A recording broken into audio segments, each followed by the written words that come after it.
안녕하십니까. 자, 이번에 하실 내용은 이제 우리 교재 297페이지 사기입니다. 사기. 요 사기 파트는 시험 문제 거의 안 나와요. 그래서 그 기본적인 내용 중심으로 뭐 사기 일단 뜻은 이런 거죠. 이제 조직 구성원들로 하여금 조직의 목표 달성에 자발적으로 기여하도록 동기를 불어넣어 주는 게 사기죠. 그래서 이제 이 사기 이 자체가 이제 동기부여다 보니까 우리 조직 이론에서 동기부여 이론에서 다 봤었죠.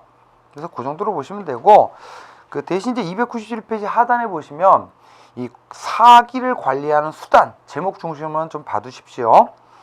뭐 인사 상담, 그 다음에 고충 처리 넘겨보시면 이제 제안에다 동그라미 하시고, 이제 서제스션이죠. 이제 공무원들이 업무를 수행하면서 이제 뭐 창의적인 아이디어나 의견 같은 거 서제스션 제안해가지고 뭐 채택이 되면 뭐 포상도 해주고 휴가도 보내주고 뭐 이렇게 하면 이제 참여 의식 높아지고 사기가 높아지겠죠. 그다음 이제 네 번째 조직의 각종 이제 참여를 도모하는 제도들 뭐 이런 것들이 그다음 뭐 직무 개선. 자, 직무 개선은 확장이 있고 확장 동그라미, 충실이 있어요. 충실 동그라미. 충실을요 다른 말로 확충이라고도 해요. 두 가지가 있는데 확장이 있고 확충이 있어요. 확장은 수평적으로 직무의 범위를 넓혀주는 거고요. 수평적으로. 그 다음에 확충은 충자가 들어가요. 충. 수직적으로 직무의 깊이를 깊게 해줘요. 그래서 수직적으로 권한과 자율성을 주는 걸 확충이라 그래. 그래서 인라지고 이건 인리치입니다. 그 다음에 뭐 여섯 번째 QWL 직업생활의 질, 퀄리티 오브 워크 라이프 뭐 이런 것들. 그리고 일곱 번째 뭐니 해도 사기를 높여주기 위해서는 머니가 중요하겠죠. 그래서 경제적 보상, 보수 뭐 이런 것들. 그래서 로마자 이번에 바로 이제 공무원 보수 얘기가 나오는데요. 일반적으로 보수다 그러면 로마자 2번 보수는요 기본급 플러스 부가급으로 구성이 돼요. 기본급을 우리가 이제 흔히 봉급이라 그러죠. 근데 뭐 부가급에는 뭐 각종 수당이나 상여금 이걸 이제 합쳐서 보수라 그럽니다. 그래서 이제 민간 부문의 임금에 대해서 이 공무원 보수가 갖는 특징들을 한번 읽어보시고, 자 오른쪽에 3번 한번 보세요. 3번에 이 공무원 보수의 일반 수준을 결정할 때 고려해야 될 요인이거든요. 그림인데 그림 보시면 이런 공무원 보수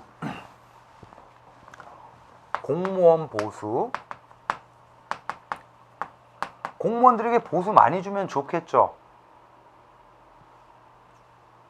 좋긴 뭐가 좋습니까? 다 뭐로 줍니까? 국민들의 세금으로 주는 거죠. 그래서 공무원 보수 많이 주면 좋겠지만 어느 수준 이상 주기는 힘들어요. 바로 공무원 보수의 일반 수준에서 상한선 이게 바로 이제 국민들의 조세 부담 능력이나 아니면 정부의 지불 능력을 말하죠. 그 다음에 공무원 보수 상대적으로 짜죠. 짜지만 어느 수준 이상은 줘야 돼요. 하한선 바로 먹고 살 만큼은 줘야 되죠. 그래서 생계비가 하한선의 역할을 합니다. 그래서 상한선 체크하시고 하한선 체크하시고, 자 그 다음에 이제 4번은요 의미만 봐두시면 되는데, 자 좀 전에 봤다시피 공무원 보수는 기본급 플러스 부가급이라 그랬죠. 이때 기본급을 어떤 기준에 의해서 결정할 것이냐 그림만 보시면 됩니다.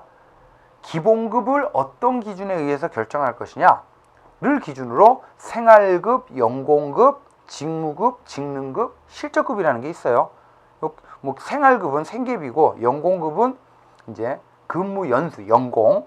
그다음에 직무급은 책임도 권한도, 직능급은 직무 수행 능력 이런 식으로. 그다음에 실적급은 실적을 기준으로 기본급을 지급하는 거죠. 나머지 뭐 풀어놓은 거니까 한번 보시고, 자 그래서 300페이지 한번 보세요. 300페이지 최근에 300페이지 하단에 최근에 이제 성과급, 실적급이 이제 부각이 되고 있죠. 그래서 이 성과급 300페이지 하단의 박스요. 성과급을 다른 말로 실적급이라고도 합니다. 실적급. 실적을 기준으로 하죠. 그 다음에 능률급이라고도 해요. 생산성 향상을 목적으로 하죠. 그 다음에 유인급, 인센티브라 그러죠. 자, 그 다음에 이제 박스 안에 두 번째, 우리나라의 성과급 제도인데요. 자, 우리나라의 성과급 제도는 두 가지만 기억하세요. 직무성과급적 연봉제하고 양가로 3번의 성과상여금. 여러분, 자, 이미 했었는데 우리나라 고위공무원단 소속 공무원에게 적용되는 보수체계가 직무성과급적 연봉제라 그랬었죠. 그래서 자, 직무성과급적 연봉제는 어떻게 구성이 됩니까? 기본연봉 플러스 성과연봉이죠. 기본연봉 플러스 성과연봉, 이런 식으로 꼭 기억해 두세요. 그래서 이제 특히 이제 성과연봉이 아까 성과계약 등 평가한다 그랬죠? 성과계약 등 평가의 결과에 따라서 차등 지급되죠. 그 다음 이제 양가로 3번에 이제 5급 이하 공무원에게는요, 이 성과 상여금 제도가 적용이 돼요. 성과 상여금. 여기서는 기본급은 아니고 부가급인 수당의 일종인 상여금을 성과에 따라서 차등 지급해요. 이 정도로만 봐두십시오. 나머지는 뭐 여러분들이 좀 보시고, 그 다음 이제 오른쪽 페이지 보시면 이제 연금 제도라고 나와 있죠. 오른쪽 페이지 연금. 그래서 이제 주로 연금이다 그러면 이제 퇴직연금을 말하는데, 이 우리나라 이제 지금 우리가 보는 거 일반 연금이 아니라 이건 인사행정에서 보는 거기 때문에 공무원 연금이죠. 공무원 연금. 그래서 이제 최근에 이제 그 행정개혁의 일환으로 자꾸 이제 얘기가 되는 게 이 공무원 연금. 우리나라 이제 근거법이 있거든요. 공무원 연금법이라고. 이걸 이제 개정하자라는 거죠. 그래서 다음 페이지 한번 보세요. 302페이지 보시면 이게 좀 중요한데, 우리나라의 공무원 연금 제도는요, 2번하고 3번은 같이 보셔야 됩니다. 여러분 이제 연금 재정을 운영하는 방식은요, 크게 적립, 요걸 기금제라 그래요. 기금제 동그라미. 그리고 비기금제가 있어. 우리나라는 기금제예요. 공무원 연금 기금이라는 기금을 마련해서 계속 운영을 하는 거죠. 그럼 기금을 유지하기 위해서는 누군가가 돈을 내야 되겠죠. 이게 바로 그 밑에 3번에 기여제가 있고 비기여제가 있거든요. 그래서 먼저 보시면 그러니까 이제 3번에 나오는 기여제와 비기여제는 바로 뭐를 전제로 해요? 기금제를 전제로 해서 나오는 내용이죠. 그래서 먼저 상단에 기금제 봅시다. 기금제. 우리나라가 기금제예요. 줄쳐요. 동그라미 1번. 공무원이 재직기간 중에 보수의 일부를 객출에다 동그라미 하세요. 이걸 그러니까 각출이 아니라 객출 맞습니다. 객출하고 이거를 동그라미 하시고 뭐라고 하냐면 기여금이라 그래요. 기여금. 그리고 여기에 정부가 일정 금액을 부담을 해요. 이걸 부담금 동그라미. 그래서 해마다 계속 매달마다 이 기금으로 적립해서 운영하는 방식이에요. 그래서 이제 동그라미 2번에 보시면 이제 이 기금에서 이제 공무원들에게 연금을 지급을 하는 거죠. 그래서 이제 미국, 한국, 우리나라가 이제 요 기금제다 알아두시고, 자 그러면 기금제 하에서 자 3번에 비용 부담 어떻게 해요? 기여제입니다. 기여제 동그라미 하시고. 그러니까 기금을요 공무원이 매달마다 일정 부분을 부담하게 돼, 그러니까 기여하게 되면 기여제고, 공무원이 전적으로 부담하지 않으면 비기여제야. 그래서 기여제 보십시오. 동그라미 2번 보시면 우리나라는 줄친 부분 공무원이 요거를 기준소득 월액이라 그래요. 기준소득 월액 동그라미 하시고, 매월 자기가 받는 보수에서 이제 매월 여기 이제 기준소득 월액이 결정이 되는데 여기에 7% 체크해 두시고, 7%를 매월 공무원이 어떻게 해요? 기금에다가 기여금으로 납부를 해요. 그리고 국가나 지방자치단체가 이제 보수 예산의 7%를, 그러면 총 14%가 매달 어떻게 해요? 기금에 적립이 된다는 얘기지. 이걸 적립을 해가지고 이제 공무원이 퇴직을 하게 되면 이제 죽을 때까지 이제 연금을 받겠죠. 65세부터 죽을 때까지. 근데 우리나라 이 공무원 연금은 이미 10년 전에 고갈이 돼 버렸죠. 고갈되면 계속 어떻게 해요? 국민들 세금으로 메우게 되죠. 그래서 이제 최근에 연금 개혁 얘기가 자꾸 나오는 건데, 그래서 4번 한번 보세요. 4번에 우리나라 공무원 연금법. 이걸 이제 아마 그 개혁이 되면 이 법을 바꾸겠죠. 그래서 이 공무원 연금법 간단하게 정리를 해놨는데 내용은 여러분들이 좀 읽어보십시오. 그래서 먼저 동그라미 1번. 이 공무원 연금법이 적용되는 공무원은 누구냐 하면 국가공무원, 지방공무원 모두예요. 체크하시고 단! 줄쳐요. 군인하고 선거에 의해서 취임하는 공무원은 제외돼요. 그래서 군인 줄치시고 선거에 의해서 취임하는 공무원 줄치시고. 왜 그러냐면 군인은요 공무원연금법에 적용을 받는 것이 아니라 군인연금법이라고 따로 있어요. 그 다음에 선거에 의해서 취임하는 공무원들은 직업공무원들이 아니죠. 뭐 국회의원이라든지 대통령, 단체장 이런 사람들은 이 공무원연금법 적용을 안 받아요. 그 다음에 동그라미 3번 재원은 방금 말씀드렸죠.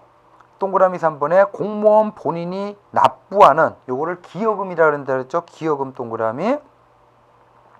그 다음에 이제 7%. 그 다음에 국가나 지방자치단체가 부담하는 연금 부담금 동그라미 하시고 요게 7%죠. 이런 식으로 좀 봐두시고. 그 다음에 4번에 보시면 이 퇴직연금은요 20년 이상을 재직을 해야 돼요. 퇴직연금을 받기 위해서는 20년 이상 재직하고 퇴직한 경우입니다. 체크해 두시고.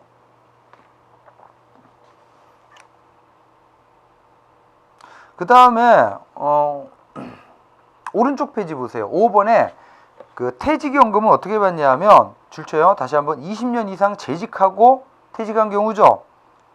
그 다음에 우리나라 공무원 정년이 60세죠? 그러면 61세부터 받는 게 아니죠. 65세부터 받아요. 5년간은 공백기입니다.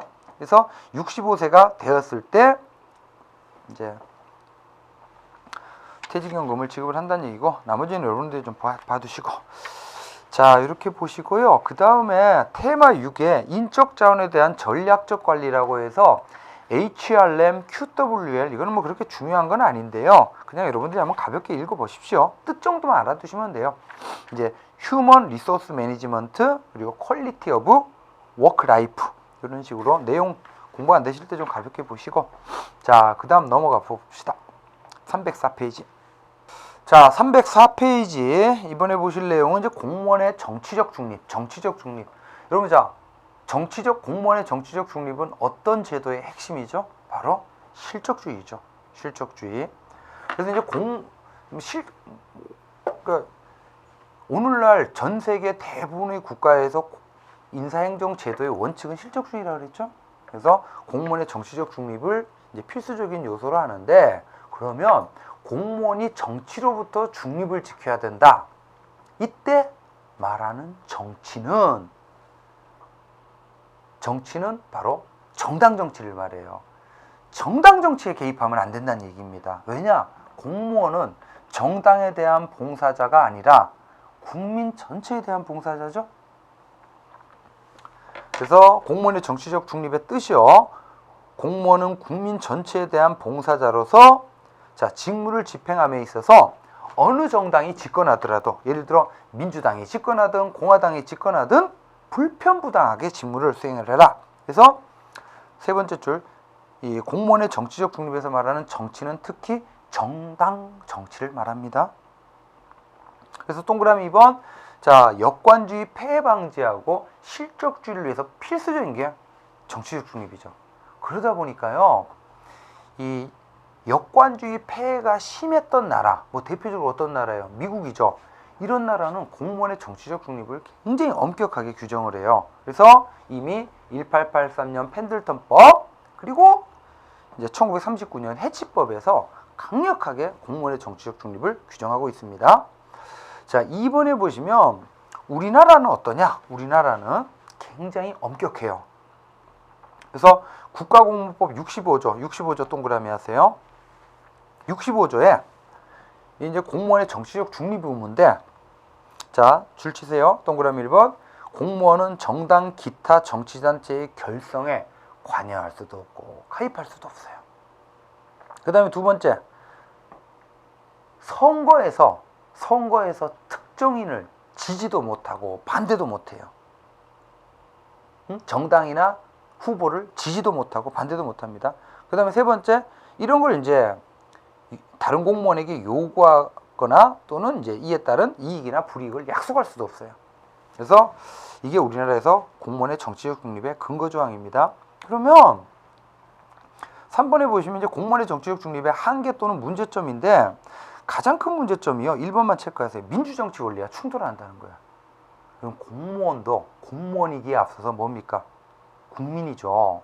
국민이라면 헌법상 누구나 참정권, 정치활동의 자유가 보장이 되거든요. 근데 공무원이라는 이유 하나만으로 뭐 선거에서 특정인을 지지나 반대도 못하고 정당에 가입도 못하고, 이거 지나친 공무원에 대한 참정권 제한이라는 거죠. 이런 문제점이 있습니다. 자, 그래서 이제 이 문제 7번 공무원의 정치적 중립, 그 다음에 테마 7, 그 다음에 오른쪽에 보시면 이 공무원 단체, 공무원 노조 얘기인데요. 역시 여러분 우리나라 국가공무원법에 보면 공무원은 집단행동을 금지하도록 돼 있어요. 공무원은 집단행동 못해요. 이거 이제 관련된 내용이 공무원 노조 얘기인데, 뭐 공무원 단체는 이제 공무원들이 모여서 만든 단체예요. 그냥 넓은 의미로. 하지만 이제 우리가 그 인사행정에서 의미 있게 보는 거는, 공무원 단체는 여러 가지가 있겠죠. 예를 들면 뭐 공무원 친목 단체도 있고, 뭐 공무원 직장협의회도 있고. 하지만 우리 학문적으로 의미가 있는 공무원 단체는 공무원 노동조합을 말해요. 노동조합. 공무원 노동조합을, 즉 노조를 인정할 것이냐 말 것이냐는 공무원들을 헌법상 노동자로 볼 것이냐, 그렇지 않을 것이냐 얘기예요. 근데 엄밀히 보면 공무원도 헌법상 노동자예요. 근데 노동자라면 헌법상 특별한 기본권을 가져요. 단결권, 노조를 결성할 수 있는, 그 다음에 단체 교섭권, 단체 행동권, 이걸 이제 근로삼권이라고 그러죠. 그래서 이게 이제 그 한때 굉장히 논란이 됐었거든요. 공무원 노조를 인정할 것이냐. 그래서 표에 보시면 공무원 단체 인정론, 안 된다. 공무원이라는 직업의 특수성상 뭐 공무원 노조를 인정하게 되면 공무원들이 파업하고, 그래서 부정론, 이런 견해가 있었는데, 지금은 2006년도에 우리나라가 이걸 입법적으로 해결을 해버렸어요. 그래서 이제 2006년도에 만들어진 공무원 노동조합의 설립 운영에 관한 법률, 이름하여 공무원 노조법이 만들어져 있죠. 자, 그래서 305페이지 하단에 보시면요, 이 공무원 노조법 내용을 제가 정리를 해둔 거거든요. 그래서 거기 보시면 이제 양가로 2번 노조 가입 대상 한번 보세요. 주로 6급 이하다 기억을 해두세요. 6급 이하. 그래서 공무원 노조에 가입할 수 있는 공무원들은 6급 이하입니다. 하지만 맨 밑에 박스 보시면 6급 이하라도 가입이 금지되는 사람이 있어요. 예를 들어, 자, 다른 공무원에 대해서 지휘감독권 행사하는, 그 다음에 동그라미 2번 인사 보수 업무 담당하는 사람, 그 다음에 교정 수사, 그리고 이제 업무의 내용이 노동관계 조정감독 업무다. 이런 사람들은 6급 이하라도 노조에 가입을 못합니다. 그 다음에 넘겨보시면 노동조합 전임자라는 게 있는데요. 자, 이제 노동조합이 만들어졌으면 노조 일을 하는 사람이 필요하겠죠? 이걸 노조 전임자라 그럽니다. 그래서 이제 이 노조 전임자의 지위를 인정을 했는데, 단 무급휴직하고 하라는 거예요. 무급휴직하고. 그 다음에 이제 단체 교섭권, 단체 교섭을 해서 단체 협약을 체결할 수 있는 권리를 부여했어요. 그래서 양가로 4번 단체 교섭. 그래서 단결권, 단체 교섭권까지 인정이 됐습니다. 하지만 양가로 6번 보세요. 단체 행동권은 금지가 돼요. 단체 행동권, 파업권이지, 쟁의. 그래서 양가로 6번 보시면 노동조합이나 조합원들은 정치활동 못합니다. 정치활동은 뭐 애당초 공무원 정치적 중립 의무 위반이니까 못하고, 그리고 단체 행동 이름하여 쟁행위 파업을 못해요. 이런 식으로 좀 봐두시기 바라요. 그리고 이제 동그라미 2번에 보시면 양가로 6번의 맨 밑에 줄, 그러니까 공무원 노조가 만들어졌다고 해서 그 이전에 이제 공무원 직장협의회라는 게 있거든요. 이거 이제 뭐 설립 운영을 방해하는 거 별개라는 거죠. 공무원 노조하고 공무원 직장협의회는. 자, 이번에 보실 내용은 이제 307페이지 내용입니다. 이제 공무원의 신분 보장 징계인데, 이건 마지막 인사행정의 마지막 주제예요.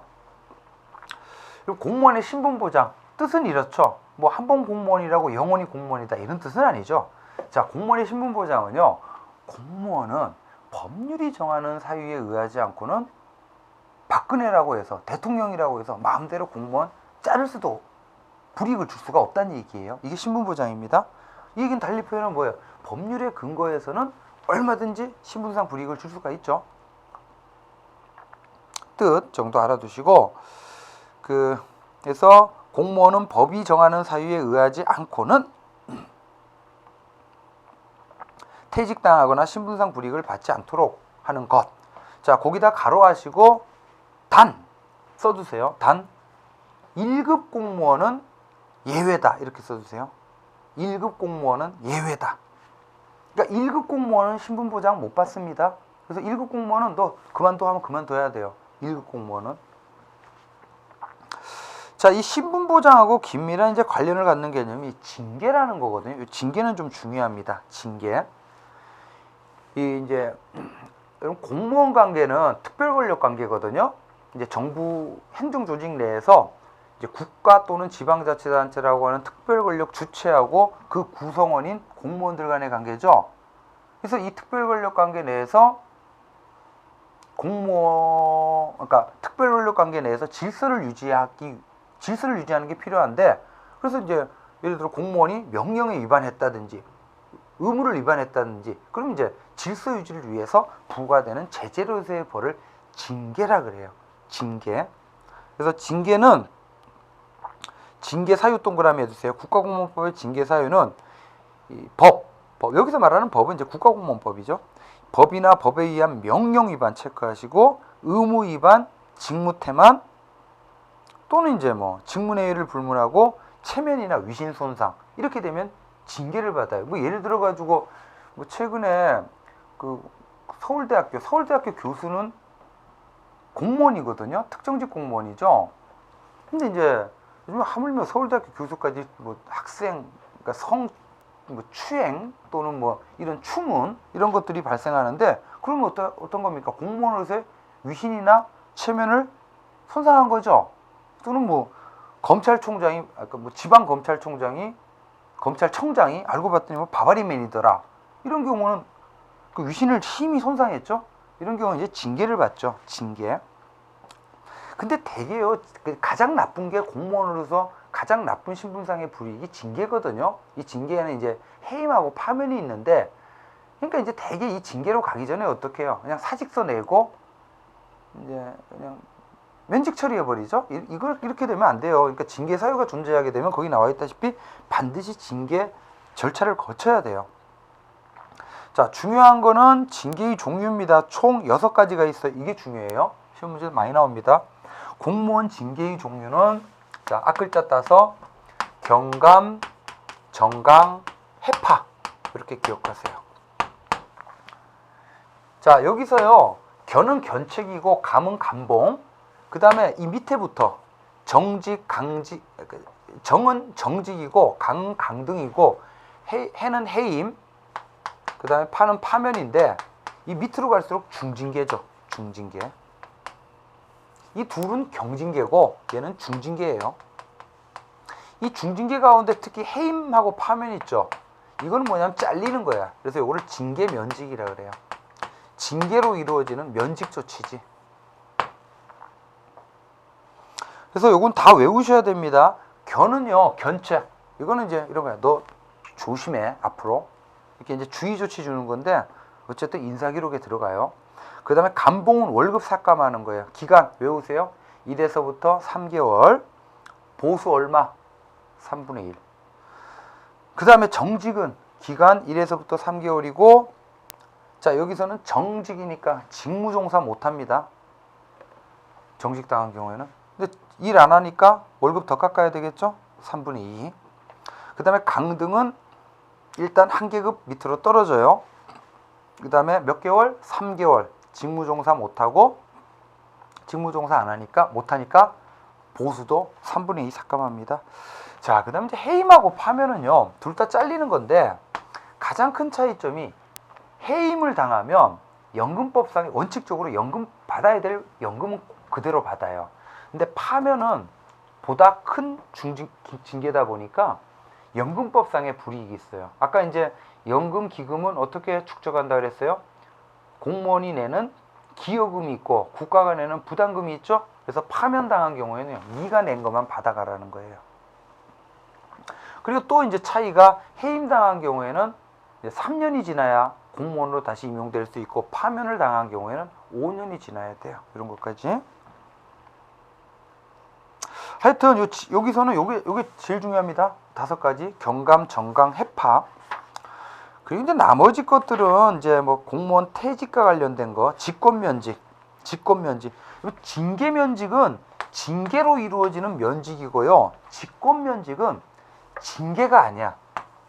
그러니까 공무원의 개인에게 일종의 뭐 위법이나 이런 이제 기책 사유가 없어요. 그래서 이 직권면직은 이런 게 아니고 법에 정해진 일정한 사유가 존재할 때, 그래서 일정 사유에 해당됐을 때 이제 신분을 박탈하고 공직에서 배제하는 건데, 동그라미 1번 알아주세요.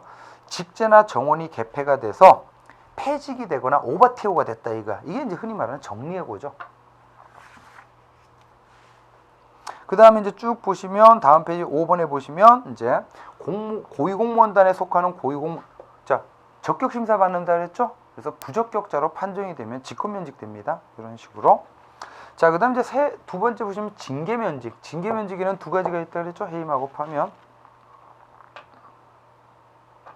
그 다음에 이제 이렇게 4번에 보시면 공무원이 본인의 의사에 반하는 징계 기타 불이익한 처분을 받게 되면 일반 국민은 바로 행정소송에 갈 수가 있지만, 공무원은요, 특별행정심판, 이름하여 소청심사를 거쳐야 돼요. 그래서 동그라미 1번, 징계 기타 본인의 의사에 반하는 불리한 처분을 받은 공무원이 이 다음에 끊고 여기에 불복하는 거죠. 이게 이제 특별행정심판입니다. 이거는 필수적으로 거쳐야 돼요. 행정법 공부하는 친구들은 알죠. 필수적으로. 그래서 동그라미 2번 보시면 우리나라의 소청심사는요, 인사혁신처에 소청심사위원회가 있어요. 알아두십시오. 인사혁신처에 소청심사위원회. 자, 이렇게 보시고 뭐 나머지 5번에 직위해제 뭐 이런 것들은 정년제도는 뭐 가볍게 읽어보십시오. 공무원의 정년은 지금 법에서 60세로 정해져 있죠. 이런 식으로. 자, 이렇게 해서 인사행정까지 마쳤고요. 이제 다음 시간부터 할 내용은 재무행정입니다. 재무행정. 자, 그래서 이번 수업은 여기서 정리하도록 하겠습니다. 수고하셨습니다.